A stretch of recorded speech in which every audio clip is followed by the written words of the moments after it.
अस्सलामुअलैकुम दोस्तों, welcome back to our channel find Urdu. Crack crack का मतलब है शगाफ, दरार या टूटना।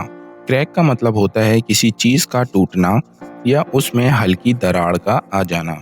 ये लफ्ज फिजिकल चीजों के लिए भी यूज होता है, जैसे गिलास का क्रैक होना, और मेटाफोरिकल चीजों के लिए भी, जैसे किसी रिलेशनशिप में दरार आ जाना।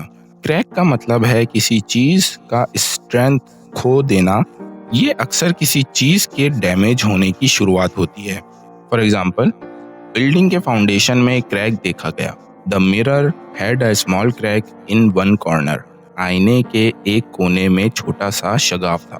तो दोस्तों, क्रैक का मतलब है दरार या टूटना। उम्मीद है अब आपको क्रैक का मतलब समझ में आ गया होगा। मिलते हैं नेक्स्ट वीडियो में। शुक्रिया।